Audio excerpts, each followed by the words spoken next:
السلام علیکم ورحمۃ اللہ وبرکاتہ۔ معزز ناظرین، اللہ کی راہ میں خرچ کرنے کے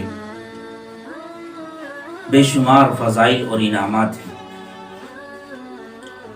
جو شخص اللہ کی راہ میں خرچ کرنے کا عادی ہوتا ہے، اللہ کے راستے میں صدقہ کرتا ہے، اللہ تبارک و تعالی اس کو اسی دنیا کے اندر اس صدقے کی وجہ سے بے شمار انعامات اور بینیفٹس عطا فرما دیتا ہے۔ آج کی اس ویڈیو میں صدقے کی وجہ سے ملنے والے ان 7 انعامات کا ذکر کروں گا، ان 7 انعامات کے بارے میں بتلاؤں گا، جن میں سے 6 انعامات ایسے ہیں کہ اسی دنیا کے اندر اللہ تبارک و تعالی صدقے کی وجہ سے عطا فرما دیتے ہیں۔ تو ناظرین، صدقے کا سب سے پہلا فائدہ یہ ہے کہ اللہ تبارک و تعالی اس کی وجہ سے مصیبتوں کو ٹال دیتے ہیں، دور فرما دیتے ہیں۔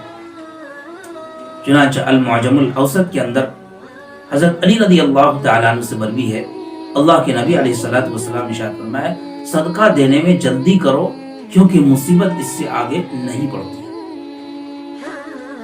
صدقہ دینے کا دوسرا انعام اور فائدہ یہ ہے کہ اس کی وجہ سے انسان کی عمر میں برکت اور مال میں بڑھوتری ہوتی ہے۔ جو آدمی صدقہ کرتا ہے اس کی عمر لمبی ہو جاتی ہے اور اس کی وجہ سے مال میں اضافہ اور بڑھوتری ہو جاتی ہے۔ ایسے ہی صدقہ کرنے کا تیسرا فائدہ یہ ہے کہ صدقے کی وجہ سے اللہ تبارک و تعالی اس کے بدن کی بیماریاں دور کر دیتے ہیں، ختم فرما دیتے ہیں۔ چنانچہ حضرت ابو امامہ رضی اللہ تعالیٰ عنہ سے مروی ہے، اللہ کے نبی علیہ الصلوۃ والسلام نے ارشاد فرمایا، داؤ مرضاکم بالصدقہ، کہ اپنے مریضوں اور بیماروں کا علاج صدقے کے ذریعے کیا کرو۔ تو صدقے کی وجہ سے بھی بڑی سی بڑی بیماریاں دور ہو جاتی ہیں، ختم ہو جاتی ہیں۔ ایسے ہی صدقہ کرنے کا چوتھا فائدہ یہ ہے کہ صدقے کی وجہ سے اللہ کا غضب اور غصہ ٹھنڈا ہو جاتا ہے۔ ہم میں سے بہت سے ایسے ہیں کہ اپنے گناہوں کی وجہ سے اللہ کی ناراضگی اور غضب کے مستحق اور حقدار بن جاتے ہیں، لیکن صدقہ ایک ایسی چیز ہے، اگر آدمی صدقہ دیتا ہے تو اللہ تبارک و تعالی اس کو اپنے غضب اور ناراضگی سے حفاظت فرماتے ہیں۔ چنانچہ ترمذی شریف کے اندر حضرت انس رضی اللہ تعالیٰ سے روایت ہے، اللہ کے نبی نے فرمایا، ان الصدقۃ لتطفئ غضب الرب، یہ صدقہ اللہ کے غضب اور ٹھنڈے کو ختم کر دیتا ہے۔ ایسے ہی صدقہ کرنے کا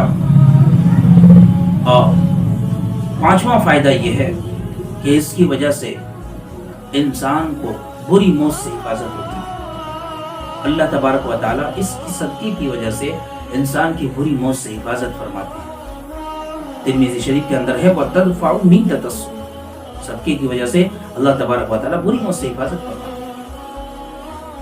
اور چھٹا فائدہ اس دنیا کے اندر یہ ہے کہ اللہ تبارک و تعالیٰ صدقے کی وجہ سے اس کے نفس کو پاک کر دیتے ہیں، اس کا دل پاک ہو جاتا ہے، حرص، طمع، لالچ، ان جیسی چیزوں سے اس کا دل پاک صاف ہو جاتا ہے اور اس کے دل کے اندر غریبوں کے ساتھ خیر خواہی اور ہمدردی کا جذبہ پیدا ہو جاتا ہے۔ اور ساتواں اور آخری انعام یہ ہے جو اللہ تبارک و تعالیٰ صدقہ کرنے والے کو آخرت میں عطا فرمائیں گے، اور وہ یہ کہ مسند احمد میں اللہ کے نبی علیہ الصلوۃ والسلام نے ارشاد فرمایا، ان ظل المؤمن یوم القیامت صدقۃ، کہ مومن کا صدقہ قیامت کے دن اس کے لیے سائبان اور سایہ ہوگا، جبکہ سورج سوا نیزے پر ہوگا، جبکہ یوم لا ظل الا ظلہ، کہ اللہ تعالیٰ کے سائے کے علاوہ قیامت کے دن کوئی سایہ نہ ہوگا، اس دن ہمارے لیے صدقہ سایہ کے کام کرے گا۔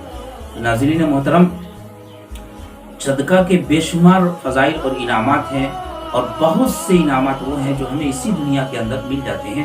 اس لیے ہم میں سے ہر ایک کو کوشش ہی کرنی چاہیے کہ اپنی زندگی میں اللہ کی راہ میں کچھ نہ کچھ خرچ کرنے کا ضرور معمول بنانا چاہیے۔ یہ جو ایک عام ذہن بن چکا ہے کہ اللہ کی راہ میں وہی آدمی خرچ کرے جس کے پاس دولت ہو، سرمایہ ہو، جو صاحب حیثیت ہو، حالانکہ یہ منشا اور مزاج شریعت کے بالکل خلاف ہے۔ شریعت کا منشا یہ ہے کہ ہر آدمی اپنی حیثیت کے مطابق کچھ نہ کچھ اللہ کی راہ میں ضرور خرچ کرتے رہا کرے۔ اسی لیے شریعت مطہرہ نے نفلی صدقات کے لیے کوئی خاص شرائط اور پابندیاں بھی عائد نہیں کی، جس طرح زکوٰۃ کے لیے خاص شرائط مقرر ہے۔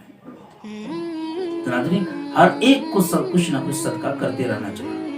اللہ کے نبی علیہ الصلوۃ والسلام نے ایک جگہ ارشاد فرمایا، علی کل مسلم صدقہ، ہر ایک مسلمان پر صدقہ دینا ضروری ہے۔ صحابہ کرام نے عرض کیا، فَإِن لَّمْ يَجِدْ، اللہ کے نبی اگر کسی کے پاس صدقہ کرنے کے لیے کوئی چیز نہ ہو، ہاتھ خالی ہو، روپیہ پیسہ نہ ہو، تو کیسے صدقہ کرے؟ اس کی کیا صورت ہوگی؟ اللہ کے نبی علیہ الصلوۃ والسلام نے ارشاد فرمایا، فَلْيَعْمَلْ بِيَدَيْهِ فَيَنْفَعُ نَفْسَهُ وَيَتَصَدَّقُ، اس شخص کو چاہیے کہ محنت مزدوری کرے اور کمائے، اور اس کمائی کو اپنے اوپر بھی خرچ کرے اور اللہ کے ضرورت مند بندوں پر بھی خرچ کرے۔ صحابہ نے عرض کیا، اللہ کے نبی فَإِن لَّمْ يَسْتَطِعْ، اگر وہ اس پر بھی، اس کی بھی طاقت نہیں رکھتا ہے کہ محنت مزدوری کرے، تو اس کے لیے صدقے کی کیا صورت ہوگی؟ اللہ کے نبی علیہ الصلوۃ والسلام نے ارشاد فرمایا، فَيُعِينُ ذَا الْحَاجَةِ الْمَلْهُوفِ، اس شخص کو چاہیے کہ کسی پریشان حال کی مدد کر دے، کسی ضرورت مند کا کوئی کام کر دے، اس کی خدمت کر دے، اور اس کے ذریعہ وہ اس کی مدد کر دے، تو یہی اس کے لیے صدقہ ہو جائے گا۔ صحابہ کرام نے عرض کیا، یا رسول اللہ، اگر کوئی یہ بھی نہیں کر سکتا ہے کہ کسی پریشان حال کی مدد کر دے، یہ بھی نہیں کر سکتا ہے، تو اللہ کے نبی علیہ الصلوۃ والسلام نے ارشاد فرمایا، فَيَأْمُرُ بِالْخَيْرِ، تو اس کو چاہیے کہ اپنی زبان سے اچھی بات کا حکم کرے، نیکی کا حکم کرے، بھلائی کی باتیں کرے۔ صحابہ نے عرض کیا، وَإِن لَّمْ يَفْعَلْهُ، اللہ کے نبی اگر کوئی یہ کام بھی نہیں کر سکتا ہے تو اس کے لیے صدقے کی کیا صورت ہوگی؟